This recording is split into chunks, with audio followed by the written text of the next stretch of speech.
What's going on, guys? It is Average Player here, and now I'm just checking to see if my recording's doing. The second monitor's broken, using a TV, you know? Sorry if you can hear something else going on in the background. My AC's on. This room is very, very hot. The light's going, PC going. You know how it is. Today, we're doing a webcam. As you can tell by the recording, there's a spot over here on the right that my face cam is going to be. Underneath it, there's a big black spot. I'm going to try to make room, probably put a black box, where all the cards that we're going to be talking about today and certain other strategies are going to be appearing in this black box underneath my face cam, where you guys can see the card, see the text on it, and stuff like that. Trying something new. Now, it's not really necessarily the most unique thing in the world. It's not something that you're not going to see. It's not something that you don't see every day on YouTube, because it is. It's just, I want to try something new for myself, test myself in the strength of editing the video, and trying to see what all I can put out as a masterful thing. So we'll try to get into it, but this video, as you guys can tell, is based off of Handtraps, board breakers, side deck cards, anything that belongs in a side deck that is not an archetypal card besides Harpy's Feather Duster, or Cypher Gear Gamma. So I probably didn't include everything. Brain don't work sometimes. But we are going to try to talk about it. We're going to try to explain. We're also going to explain what two of these categories mean. So right here on both main or side, it's not saying that the card's trash. It's not saying the card's garbage.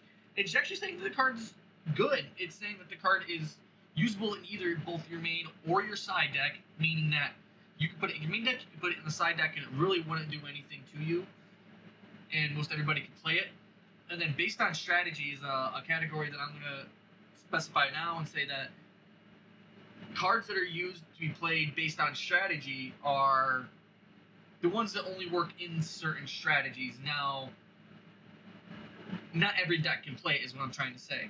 So cards like Eradicator here is only good in Labyrinth, in decks that are able to put up dark monsters that are able to be tributed and make your opponent basically lose the game. Other than that, everything else is basically there for my interpretation. This is my opinion, based off of what I've seen, what I played. Obviously, everything that I always do based off of, like, doing my ban list predictions, doing stuff like this is always based off of what I see off YCS, is based off of me going to, like, regionals and my locals and stuff like that, other locals around my area. So we're gonna get into it. We're gonna talk about it. Actually, no, we gotta finish this gamer look. Hold on, we gotta finish this gamer look. All right, we gotta finish the look, right? We gotta have the headset on. And so the first card that we're actually going to talk about is Anti-Spell.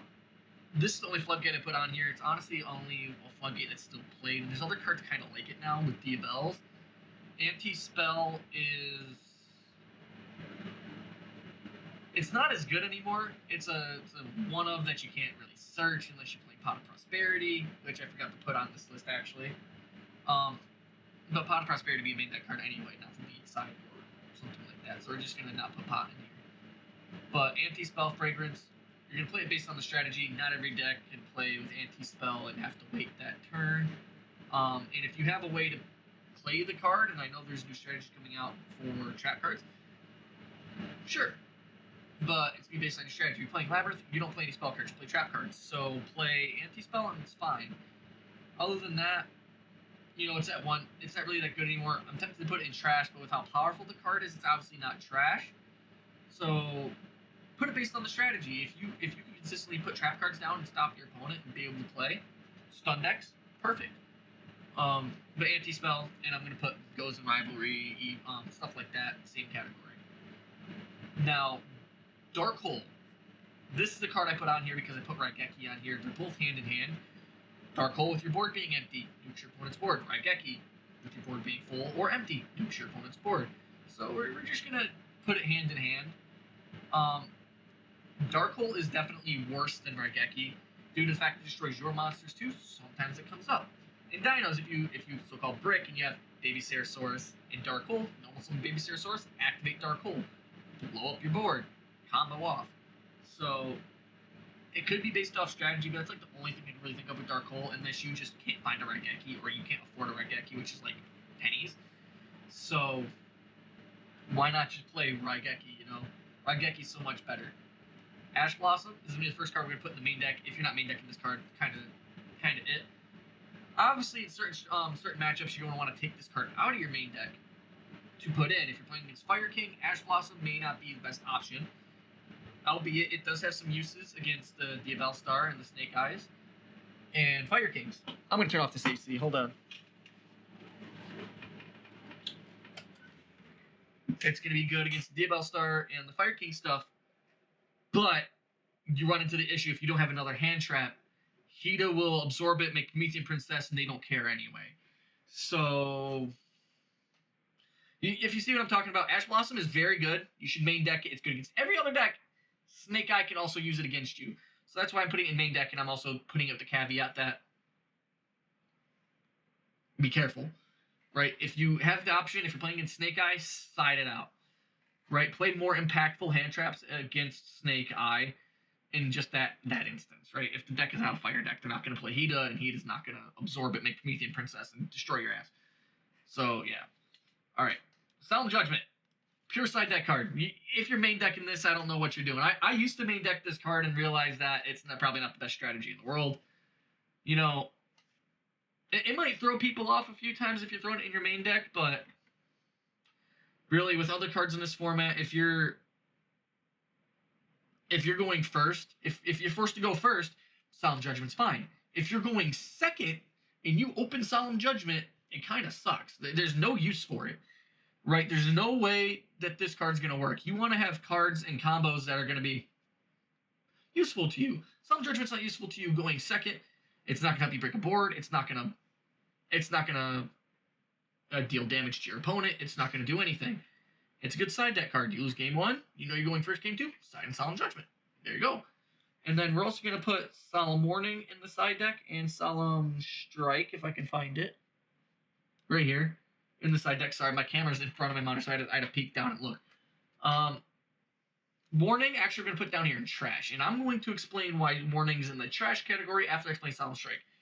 Solemn Strike and Solemn Judgment are the only two cards you should be considering of the Solemn cards that you'd be putting in your side deck.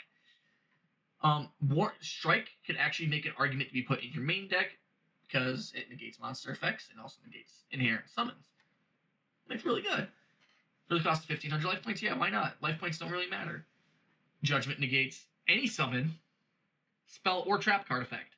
So, spell, trap card, or their effects.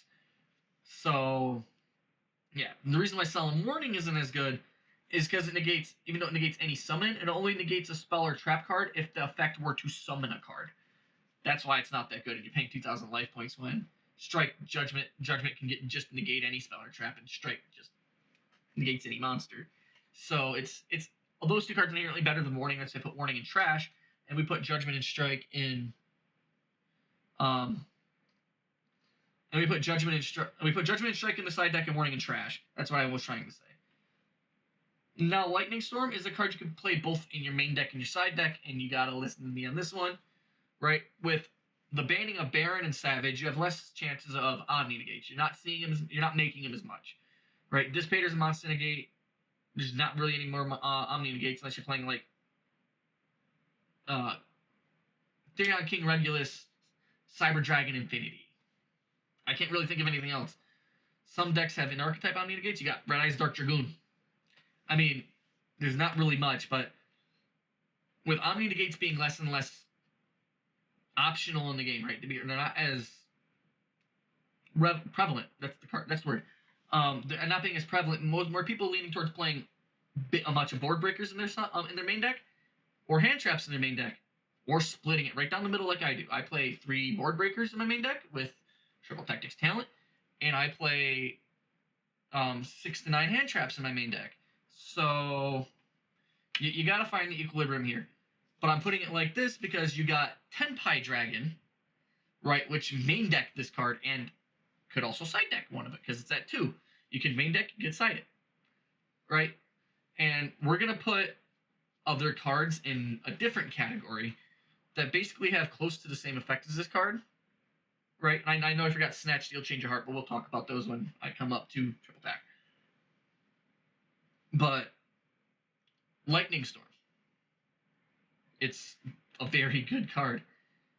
But it also runs into the same issue as Solemn Judgment. If you're going first, kind of sucks. Seeing it, it sucks. You want to go second. You want to be able to hit your cards. So it's mainly a side deck card. But now since we have a lot of going second strategies out there, like Tenpai Dragon and other variants like that, it is very good and it goes in the main deck. So only because of Tenpai, I'm going to put this card in the both main and side. Raigeki is a side deck card. For if some odd reason you're playing this plus Raigeki, you could, because people play Lightning Storm plus Harpy's Feather Duster. It is very good, right? It doesn't have the same restriction as Lightning Storm, where you don't have to control any cards. You can control whatever. Activate Raigeki, there your opponent's monsters. Right? And it's not once per turn. It's not a hard once per turn like Lightning Storm is. So why is it in the side deck?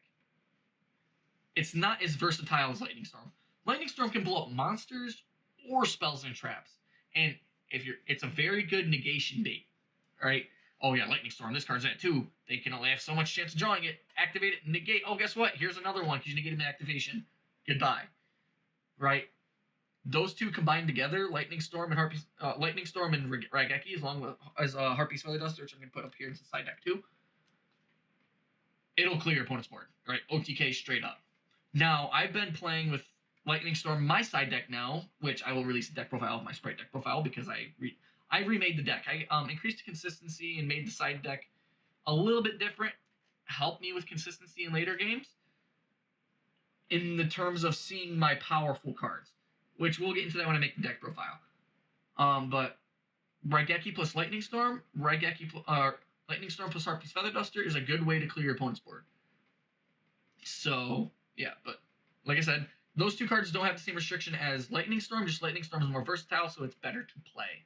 Even though it has a restriction, it is better to play because it's more versatile, because you can choose the effect of either Raigeki or Harpy's Feather Duster. The card is very good. This is going to be kind of controversial. I'm going to put Effect Veiler in the category of based on strategy. Right? If you're playing against a deck that is maining Shifter, you can't use Effect Veiler. Right? Effect Veiler has to send itself from the hand to the graveyard to the discards. I mean, sure. But it's during your opponent's main phase. Right? Good going second card. The only deck that would really play this in their main deck over cards like Imperm is Dragon Link. Because when you discard it, it's a light monster in your graveyard. You banish it to summon a card. There you go.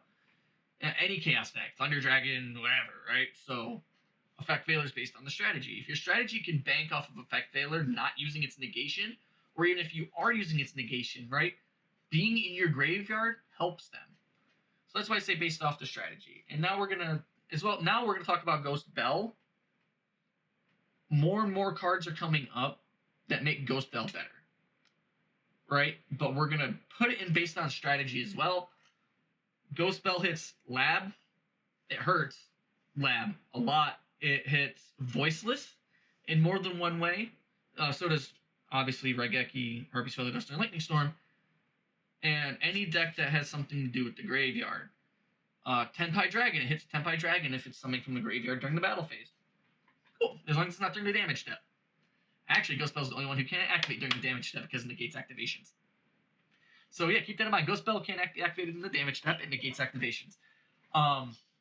But I still think it's based on strategy because even though those two are very good decks, there's Ash Blossom. There's other cards that can negate the effect and cause other problems for them. Right? Any deck is different. Bell is kind of like the worst option of the Ghost Girls, besides Ghost Sister and Spooky Dogwood, made that card stay forever over yonder. So yeah, Phantasme, it's also based on a strategy. If you're playing against a lot of Link decks, Snake Eyes, or anything that has a Link deck that's targeting heavy, right? Actually, I'm gonna change my mind. I'm gonna put this in the side deck. Okay, you put it in your side deck, right? You can't play it against every deck, but a lot of decks do link summon.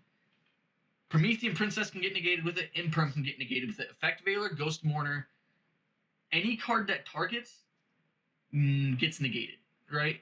If it targets a card you control, negate it, right?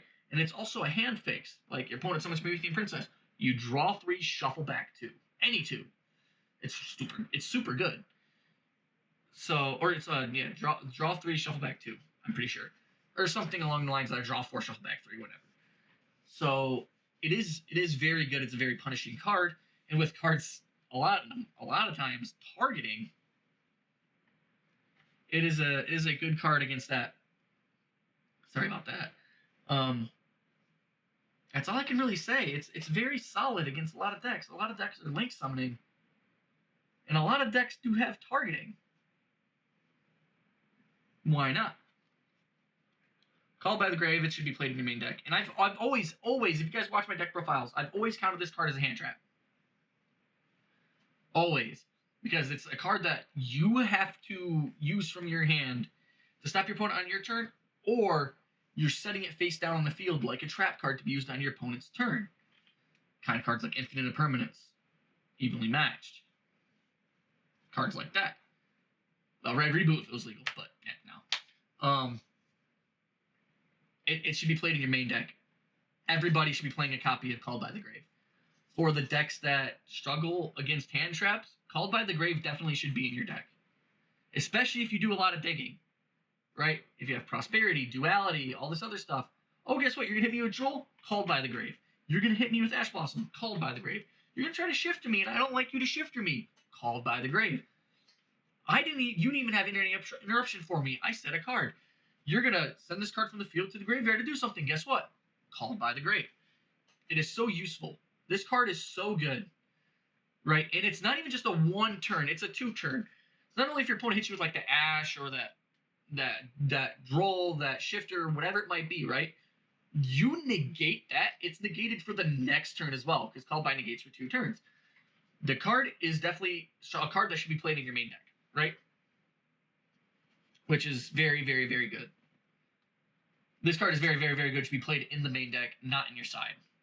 Witch's Strike, based on the strategy. We're going to put it based on the strategy. And this is going to be a hot take, right?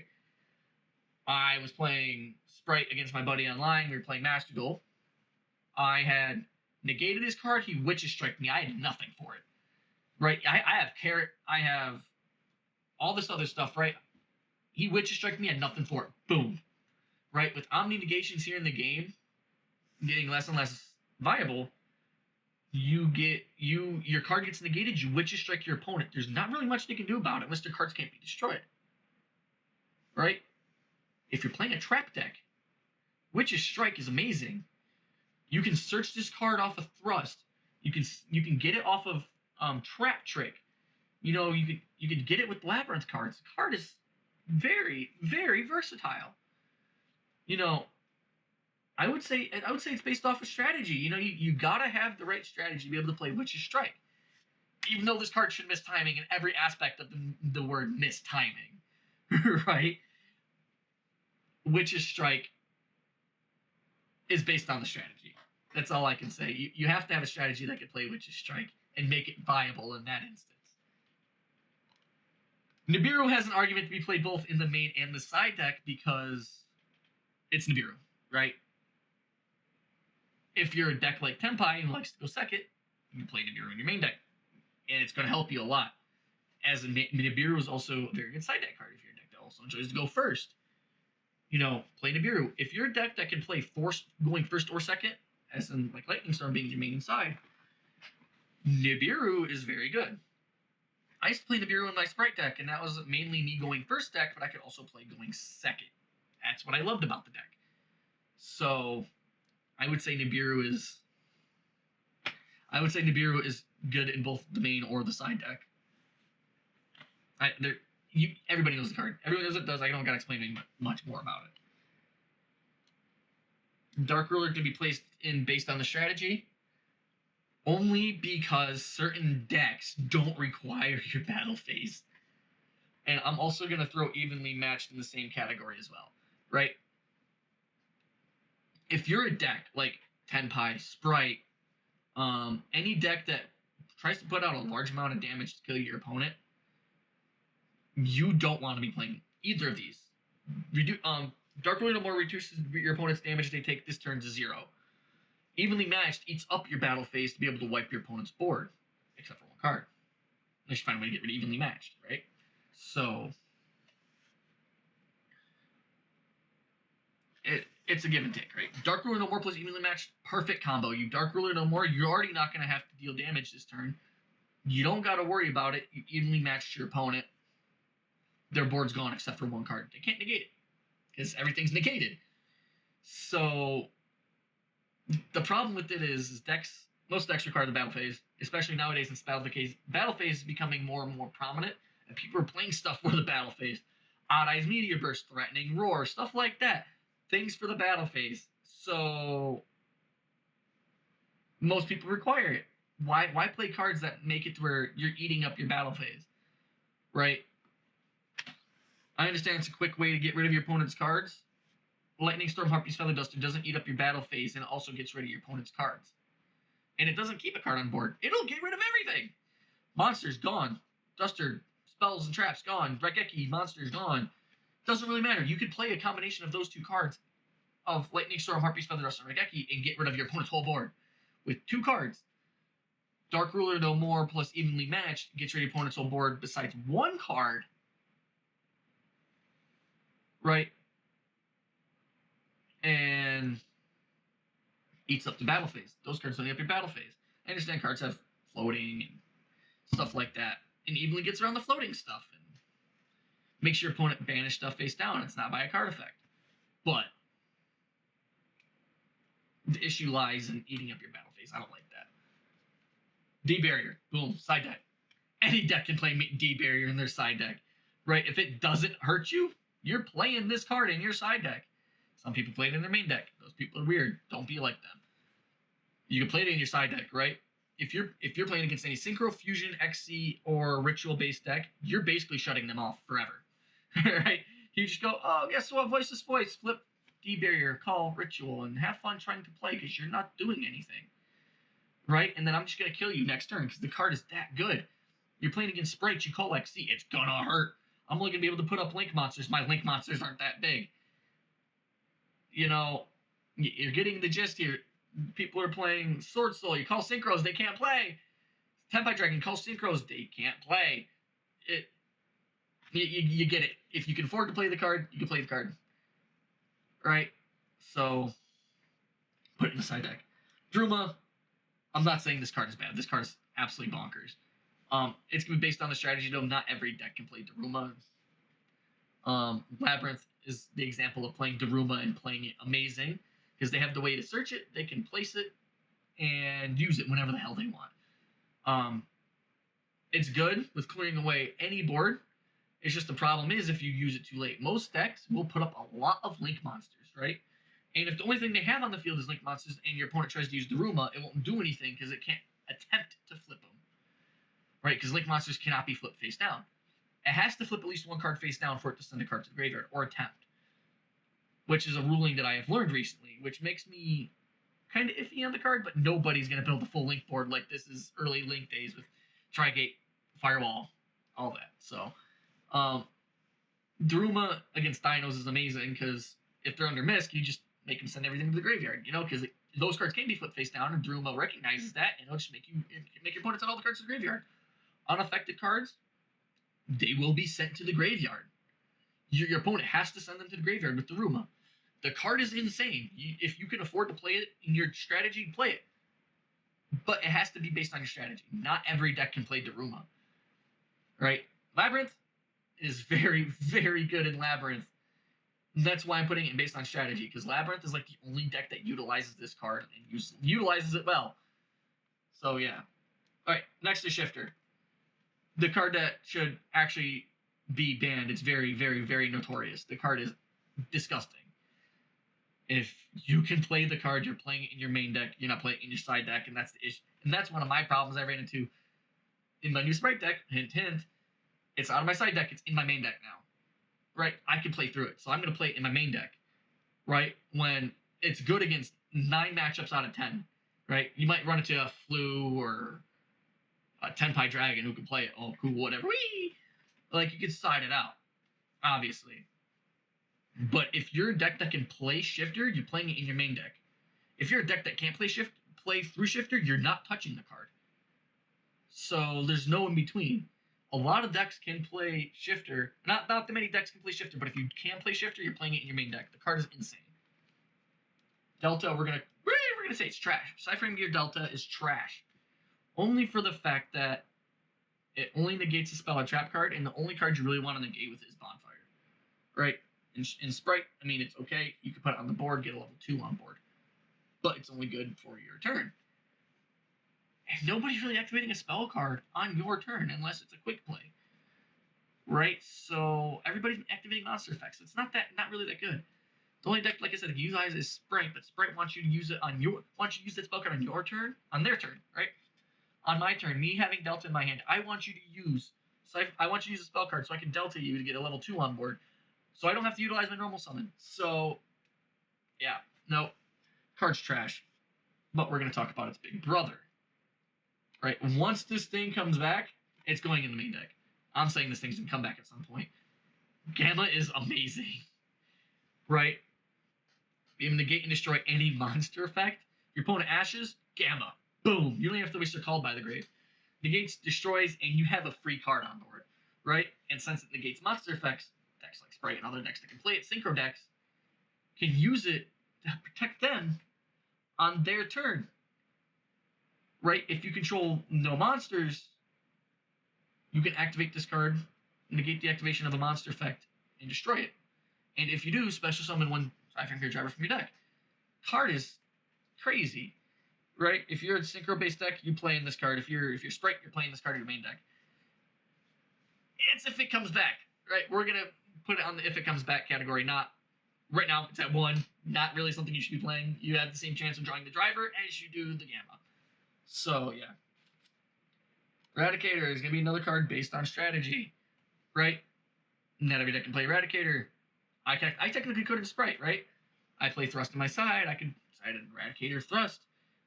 Activate Thrust, set Eradicator, pass, tribute off Gigantic, declare something for my opponent, right? Technically, I could. I want to keep my XC on board. I'm not going to do that, right? That hurts. That hurts me. That gets rid of a 2 on my board. If my Eradicator doesn't do anything to my opponent, I'm basically getting rid of my resources to try to kill them next turn, right?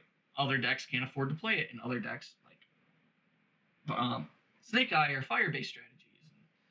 Labyrinth is a dark-based strategy that can utilize the card. Trap Trick, they can't utilize the card because they play Earth monsters. So you got to try to figure out what's good for this card. Labyrinth, another card that's based off a strategy, is Eradicator because it's very good in Labyrinth. Again, Trap Trick and Labyrinth cards, they can all get the card out and have a card that's over 2,500 attack to tribute and get rid of cards. Right? Ironically, it's also very good against Labyrinth because they're locked out of trap cards for 3 turns. So, right, Thrust. It's a both side deck card or a main deck card, right?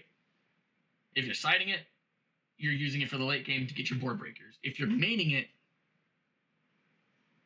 right, either you're doing a going second strategy, where you're trying to grab your board breakers, or you're trying to add cards to your hand that are going to help you out going first.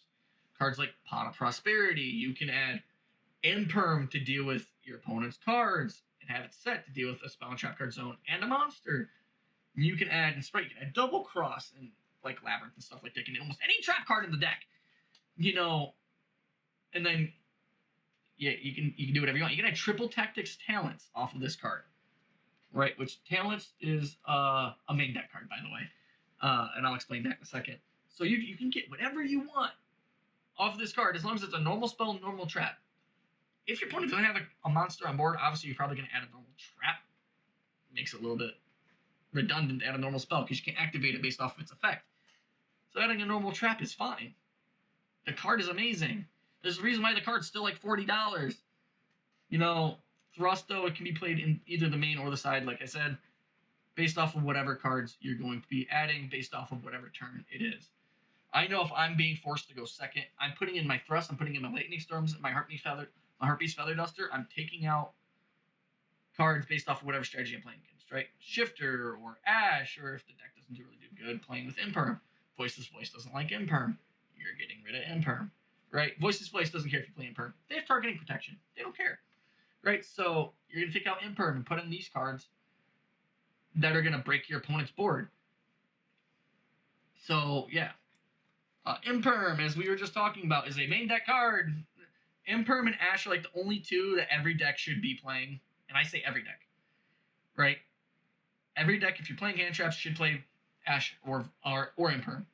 There's no doubt about it. Imperm is so versatile, and if you have control no cards, activate it from your hand, target one face monster on the field, negate its effects. If this card is set, you can negate that spell and trap card zone that this card was set in on the other side on your opponent's board. Right? Negate that spell and trap card zone in the same column. The card is very good. It can throw your opponent off board. If they go normal summon a monster, activate a spell or trap card in that zone. And you go, oh, Imperm, negate the monster, negate that spell too. It's a 2-for-1, 9 times out of 10. If your opponent pays attention, then obviously they're going to play around the Imperm zone. But, yeah, you should be playing this card in your main deck. Droplet, side deck card. And, yeah, the card's amazing. There's ways to play around Droplet. Actually, Called by the Grave helps you with Droplet. If you call by the grave one of your opponent's cards in the graveyard, as long as they don't discard a spell, it actually reduces their target.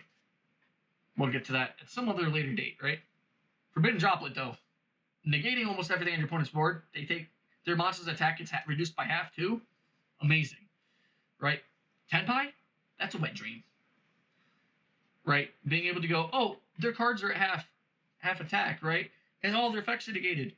I already have a card that says, oh yeah, by the way, all my monsters aren't affected by card effects during the battle phase. All your monsters are negated. So if I synchro summon in the unaffected during the main phase, if I synchro summon during the battle phase, I'm going to get rid of all your cards. I'm going to swing.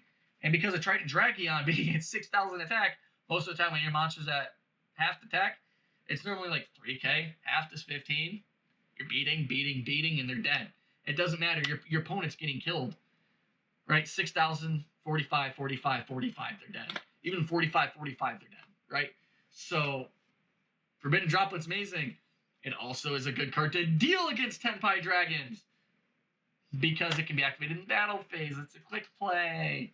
Not during the damage step, during the battle phase, right? Your opponent attempts to activate the effect to Synchro Summon. Forbidden Droplet. Negate. Negate all their cards that would Synchro Summon. Now they're stuck. And it also turns off the battle protection effects. So, pick and choose your battles. Forbidden Droplet is a very strong card. Ghost Mourner is a main deck card. It has showed up a lot recently. And it's very good also going in time. So, it's basically Imperm, except you don't have to use it on your opponent's main phase. You can use it on either player's main phase. Right? Target card negate its effects.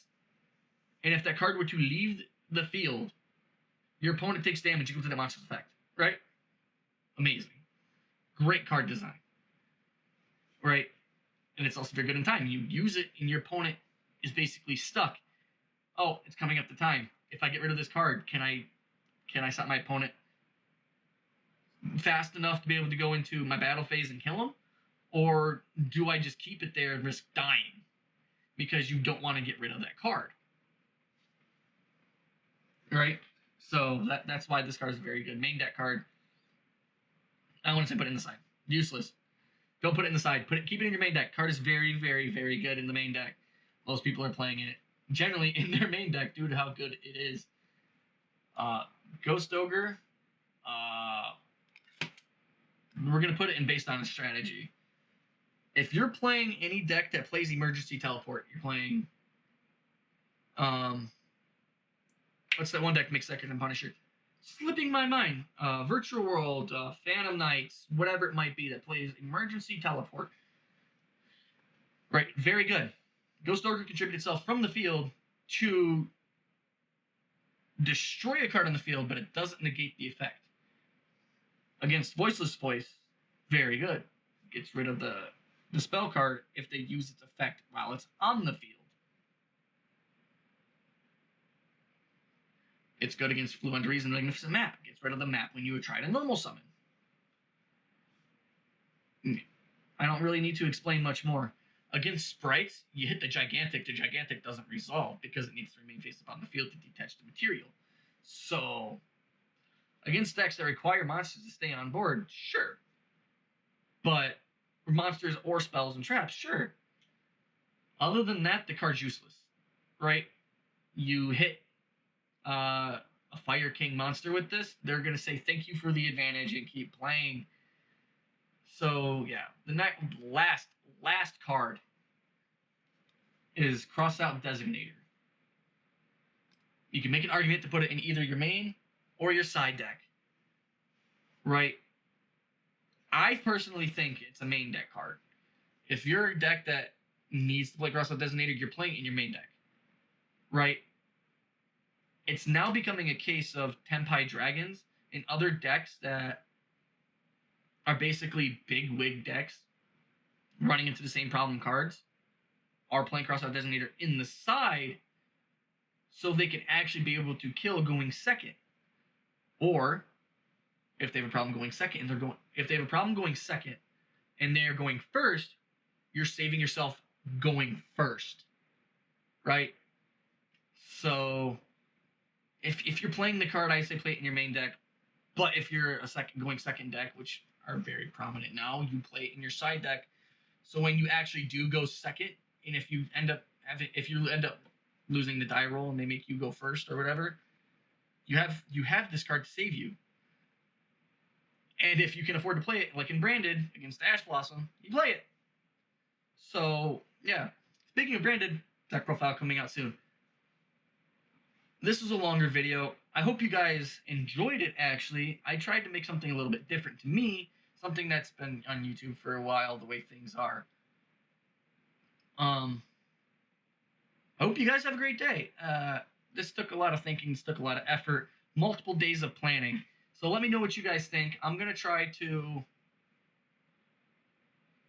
make more deck profiles. I mean, that's normally what I do, is make deck profiles. My Sprite deck profile, this one's the last one. It's like completely pretty the deck because I did change the strategy quite a lot. So the next one will be the last one until I make the deck completely pretty. And Branded will be coming out shortly after because I did change that deck a lot, except I don't have Clem anymore.